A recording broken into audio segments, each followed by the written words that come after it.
Ampifaliana lalandava ry havana ny onana amintsika indray eto mpiarahana amin'ny sakafo ny tenin'Andriamanitra, indrindraindrindra isika malagasy moa dia olona betsaka amintsika dia olona tia tononkalo, olona tia ny fihetsempo, be fihetsempo isika ary eto sika dia ahita ny fihetsempon'ny mpanao salamo satria ny salamo fa 7:7 no vakitsika anio ary zany salamo zany na dia marina aza fa fihetsempon'ny mpanoratra dia ahatsapahantsika fa Andriamanitra mihitsy no mametraka zany fihetsempo zany tao ampanao salamo mba ho ampitaina amintsika ihany koa mba hanjary fihetsempontsika ihany koa zany satria araky ny voalaza raha teo hoe ny soratra masina dia nomen'ny tsindrimandrin'Andriamanitra ka nahoana moa raha fihetsempon'ny mpanao salamo nomen'ny tsindrimandrin'Andriamanitra zany nahoana ny tsy mba ho fihetsempontsika alohan'ny andiniantsika zany salamo zany anefa dia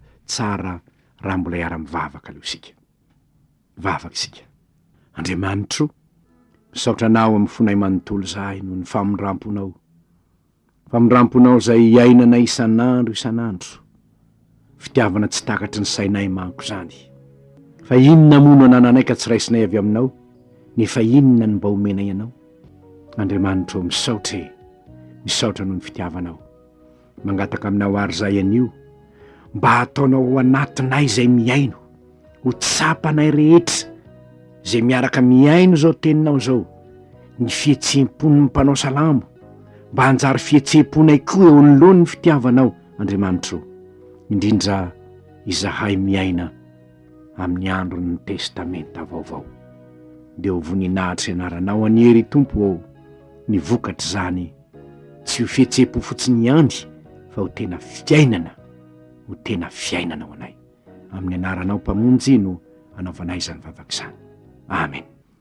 Salamo 7:7 ny andinin'ny voalohany ka hatramin'ny andinin'ny 10 ihany no jerentsika anio. Vakintsika amin'ny anaran'i Jesosy Tompo izany.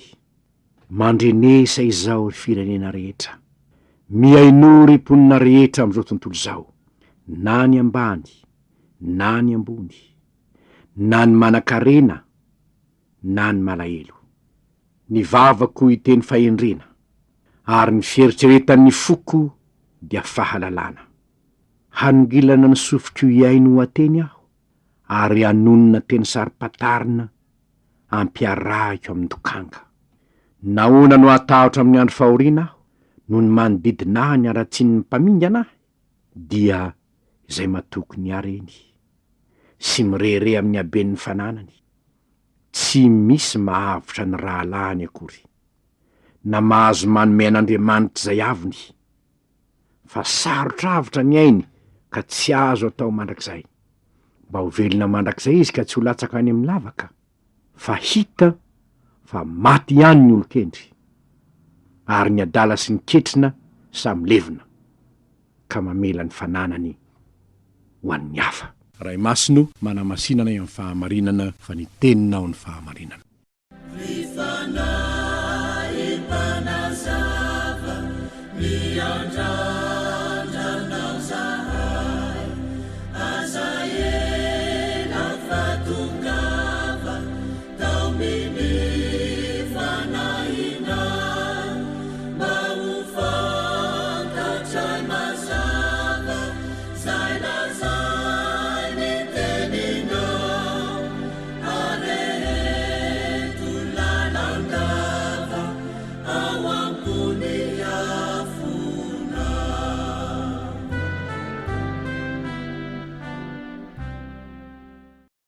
Arak'izao hitantsika izao ry havana, ny mpanoratra ny salamo dia olona tia zavakanto izy, ary manana hafatra ampitaina amin'ny olona rehetra, ny mponina rehetra amin'izao tontolo izao, na ny ambany na ny ambony, na ny manan-karena na ny malahelo. Izany hoe zao hafatra tian'ny mpanoratra ny salamo hampitaina izao de tsy hanavahana na iza na iza. Ary noho izany, na iza isika miaino izao fanazavana izao koa dia tsy avahana, na ambony ianao na ambany ianao, na manan-karena ianao na malahelo ianao, dia ampitana zao afatra zao hoe mandrenesa miaino. Raha adinitsika ity teny ity ry havana de zao, efa tafitany amin'ny firenena rehetra tokoa zao afatra izao, satria ny soratra masina, ny baiboly de fa miparitaka any amin'ny fireneny samihafa am'izao tsika am'teny zao. Ny firenena rehetra eto ambonin'ny tany de angamba vitsy de vitsy sisany tsy manana ny soratra masina, fa efa manana ity tenin'Andriamanitra ty avokoa ny firenena rehetra. Saingy zao, ny miaino moa de miaino, ny tsy miaino de tsy miaino, fa ny afatra de tsy maintsy ampitaina mandrenesa ry firenena rehetra, miaino ry mponina rehetra am'izao tontolo zao. Ary ambonin'izany de zao, ho an'ny ambaratongan'olona rehetra ny afatra, na ny ambony na ny ambany, na ny manan-karena na ny malahelo. Zany hoe ny olona rehetra tsy anavahana na iza de saina miaino, zany afatry ny mpanao salamo zany. Kanefa satria ilay mpanao salamo de hoy izy hoe ampiarahiny amin'ny dokanga ny zavatra ho lazainy, saingy alohany ny anambarany azy de ambarany eto hoe hanongilana ny sofiko iaino ho ateny aho, ary anonona teny sarim-patarina. Zany hoe ny zavatra zay ho lazainy dia noenony avy any ho any, aingam-panahy avy any ho any no noraisiny, noenony aloha. Ary rehefa noenony lay aingam-panahy noraisiny avy any ho any, dia ampitainy amin'ny lokanga, zany hoe anjary tononkira. Mazava loatra fa tononkira ity voalaza eto ty. Reny tononkira zay lazainy mpanao salamo eto reny de tsy lazainy hoe azy reny, fa nomena azy avy any ho any, natongila ny sofiny iaino, ary rehefa reny le izy de nampitainy tamin'ny alalan'ny zavakanto. Inspiration. Ary zany indrindra no mahatonga ny soratra masina hoe ny teny de me nitsindry mandron'Andriamanitra. Teny inona nefa io? Fahendrena sy fahalalana. Teny pahendrena sy teny pahalalana. Izany no ampitainy amin'ny alalan'ny tononkalo, amin'ny alalan'ny tononkira miaraka amin'ny dokanga. Fahendrena hoe, fahalalana hoe, avy aiza ny misiny zany? Aiza no anovozany zany fahendrena sy fahalalana zany? Tsy hitanao zany amin'ny filozofiany zao tontolo zao, tsy any no anovozanao fahendrena sy fahalalana, fa ny azy mazava loatra avy amin'Andriamanitra, satria meny tsindrimandron'Andriamanitra. Raha mitady fahendrena ary ianao, raha mitady fahalalana ianao, anontanio ny tenin'i Jehova. Angatahany fanahy masin'Andriamanitra hanambara aminao zay tiany ampitaina. Fa izany no ataon'ny mpanao salamo hoe hanongilana ny sofiko iaino aho, teny pahendrena sy teny pahalalana. Izany no tiako ambara, nefa zany de henoko avy any ho any. Avy aiza io? Avy amin'ny tompo io. Manao ahoana ny mba fiainonao ny tenin'Andriamanitra? Manao ahoana ny fandraisanao ny hafatra avy amin'ny tompo, mba ho ampitainao amin'ny manodidina anao, sady hoentinao miaina eo amin'ny fiarahamonina misy anao? Fa izany no ataon'ity poète, ty zavakanto ity, tsindrimandron'Andriamanitra. Fa inona ny zava-misy? Andiny fahadinika hatramin'ny andininy fahafito de ahitantsika ny zava-misy. Misy fahoriana eto ambonin'ny tany, hodidin'ny mpamingana ny olona. Zao nefa ny fanontania hoe nahoana no atahotra? Ny tahotra ry havana de mitarika ny olona, ny tahotra ny fahoriana, ny tahotra ny mpamingana, ny tahotra ny avy de mitarika ny olona hatahotra, ary rehefa matahotra izy de mila vonjy any ho any. Zay hitan'ny mpanao salamo eto dia misy olona zay aiza no ametrahan'ny fitokiny, hoy izy hoe ny areny, ny fananany, izany mitokiny. Zany hoe ny olona dia tsy maintsy manana zay itokiny izy, tsy maintsy manana zay enteherana izy, na inona, ary eto ny mahatonga atsika ilaza ny amin'ny hoe raha ohatra ianao ka hoe milaza hoe zaranga de tsy matahotra ninona afy zay lehany any alehany a. Zany manko ny tenin'ny olona sasany, tsy marina zany. Fa le olona tsy maintsy mitady zay itokiny izy, tsy maintsy mitady zay enteherana izy. Ka eto ny zavatra antenain'ny olona de zao ny arena, ny aben'ny fananana, de misy koa ny hoe ny namana. Zany koa ny itokin'ny sasany, fahaizany mampahalala ny itokin'ny sasany.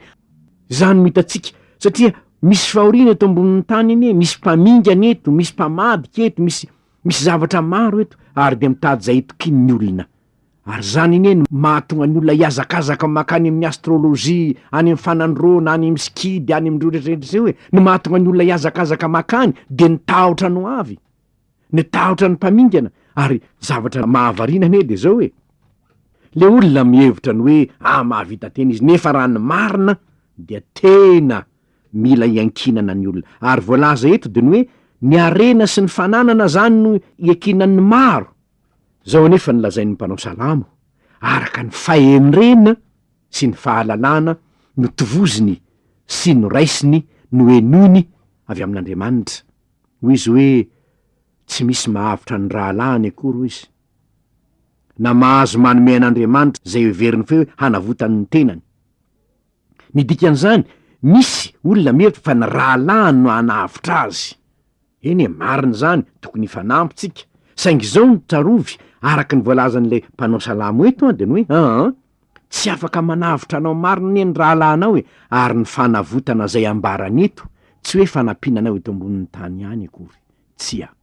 Fa ozy hoe ny andinin'ny fahavalo de ambarany hoe sarotravitra ny ainy ka tsy azo atao mandrakizay zany, tsy mahavonjy ny rahalahinao mandrakizay ianao, tsy afaka hamonjy ny rahalahinao mandrakizay ianao. Inona no antony?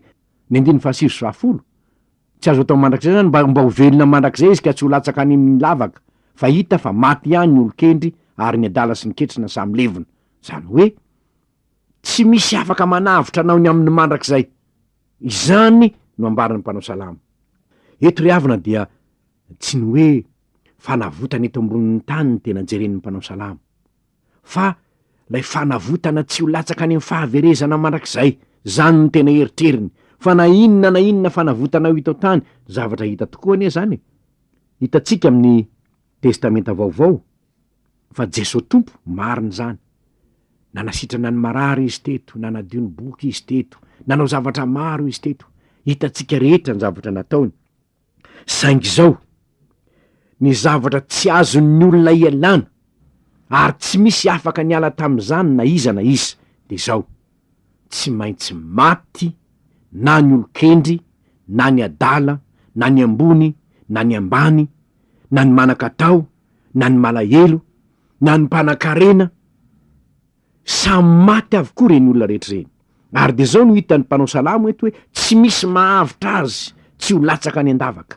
Saingy zao ny fifaliantsika amin'ny maha-kristianina antsika de zao: na tsy mahavitra aza ny arena, ny fananana, ny rahalahy, na tsy mahavitra azy reny, efa nisy mpanavitra isika, de tsy afo zany fa Jesosy Kristy Tompo. Jesosy mpanavitra ny amin'ny mandrakizay. Izany ny tena fifaliantsika.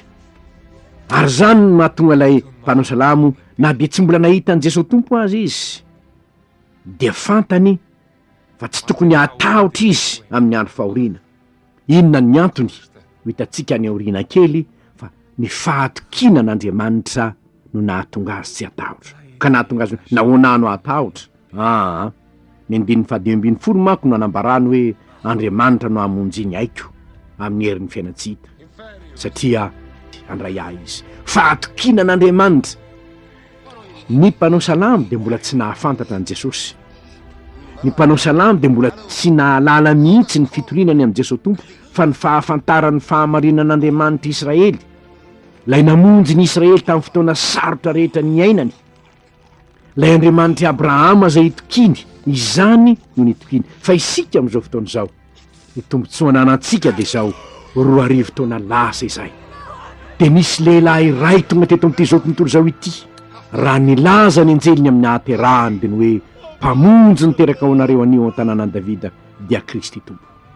Io lay mpamonjy atsika, io ihany le any mahavitra ny aintsika, io mba tsy ho latsaka ny an-davaka na de maty azy ny andin'ny 10, hita fa maty ihany ny olo-kendry, ny adala koa samy levona, mamela ny fananany ho an'ny hafa izy, na izany aza ny faran'ny fiainana eto amin'ity zao tontolo zao ity.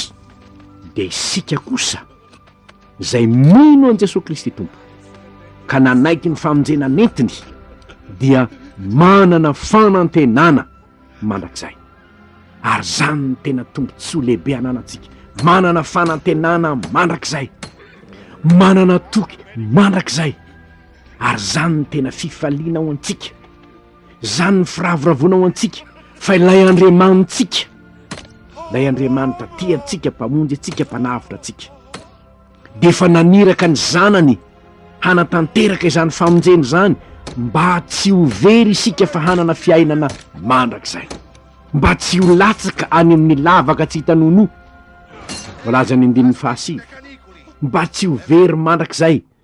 Fa inona tokoa moa ny soa azon'ny olona, na mahazo zao rehetra zao azy izy kanefa very ny ainy. Inona moa ny soa azon'ny olona, manantena fiadanany eto tany izy ary de tena miezaka fatratra mihitsy hampanan-karena azy, hanao zay ananany arena. Eny tompoko, ekena fa mampiadanaraka ny nofo tokoa ny fananana ny hoe manana trano be ianao, manana tomobila maro ianao, manana an'izao, manana an'izao. Eny tsy laviny zany, nefa milaza aminareo tompoko fa misy olona zay betsaka vao mainka mivadika ny lohany ny fitombon'ny arenany, vao mainka mivadika ny lohany fitombon'ny arenany, ary ndray mandeha niona tamin'ny olona ambony anankiray, zao nataony hoe mahagaga ozy ny iedinin'ny olona foy tongo amin'ny toerana manahirany tony. Tsy mora ny ry avany, ny toerana ambony tsy mora ny manan'izany toerana zany. Tompona andraikitra lehibe izy, raha ohatra ka eritreritra izy de tompona andraikitra lehibe eo anatrehan'Andriamanitra izy amin'izany toerana ambony meny azy zany. Ary zany nahatonga Solomona nangataka tamin'Andriamanitra hoe mpanjaka mbola tanora Andriamanitra ome fahendrena hafa tsy haiko mitondra reto vahoaka be da be reto. Nahatonga Solomona hitaraina sy hiankina tamin'Andriamanitra, fa na de betsaka aza ny arenany ary mena voninahitra lehibe amin'ny mampanjaka azy izy, de tsarony fa mavesatra zany ary mila ny fahendren'Andriamanitra izy. Ry havana malala, zavatra hitatsika eto amin'ity Salamy ity, ary toetra tsy tokony alain-tahaka de zao fitokiana amin'ny arena, fitokiana amin'ny zavatry ny tany mba ho famonjenanao. Ary misy aza anankiray ny 7 hoe to manampy tamby an'Andriamanitra izy mba hanavotana ny tenany. Hoy izy hoe na mahazo manome an'Andriamanitra zay ho avotry ny tenany.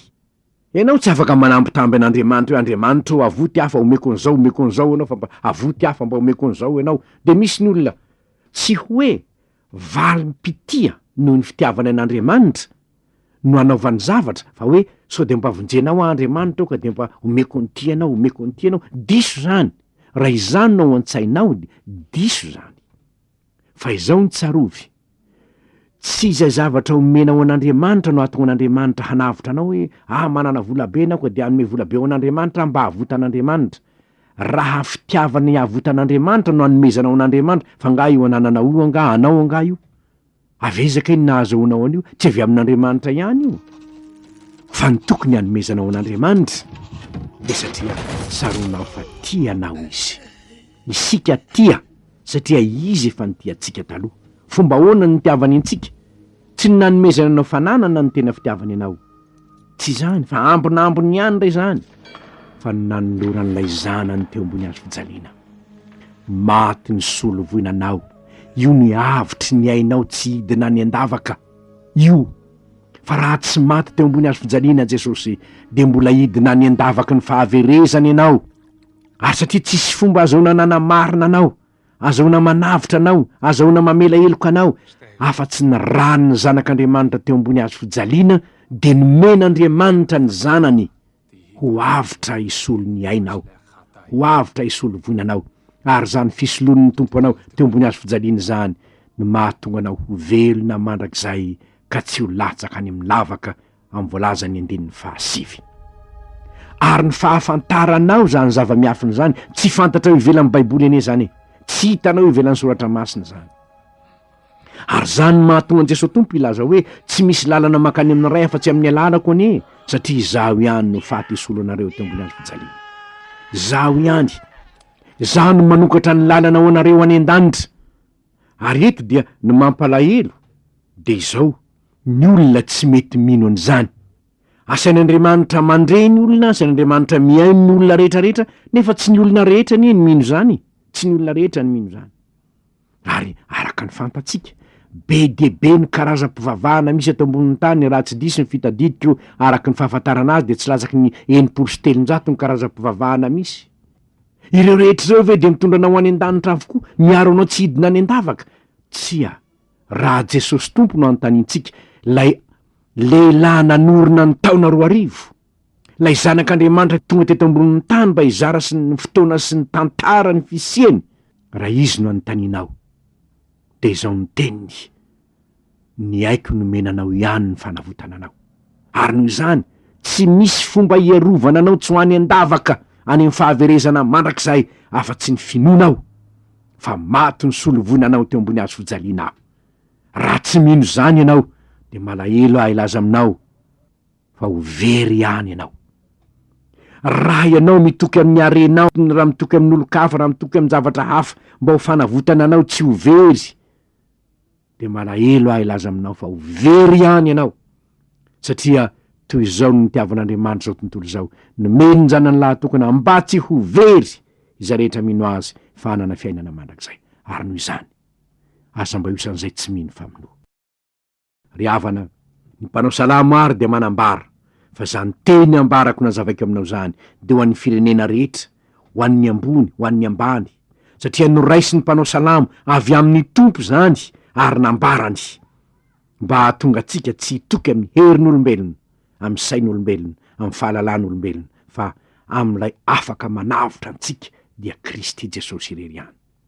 hanaiky azo ho an'ny mpanavotra anao any ianao ka manomboka anio na iza mitory famonjena hafa ho anao ivelan'i Jesosy Kristy tompo lay maty ny solanao teo ambony hazo fijaliana de ho lavinao zany satria tsy mahavonjy zany fa raha Kristy kosa no ekenao de izy no lay nambaran'ny anjely hoe mpamonjy niteraka ao anareo anio ao an-tanànan'i Davida dia Kristy tompo hanaiky any ianao fa manomboka anio tsy hisy olo-kafa ho fikirinao na antenainao amonjy ianao afa-tsy Jesosy Kristy tompo irery fa mpamonjy mo raha azo indrindra amin'ny fahorinan'ny tompo lay naniraka ny zanany ho faty isolovoinanao ivavaky sika misaotranao zahay tompo ao noho ny teninao nomenao anay androany indray manambara aminay ny atsara ny fitiavanao misaotranao zay fa aive na isy aza ny lavaka tsy hitanonoa ary na misy azy zany izahay noho ny aminao Jesosy tompo de tonga olombonjeny zahay satria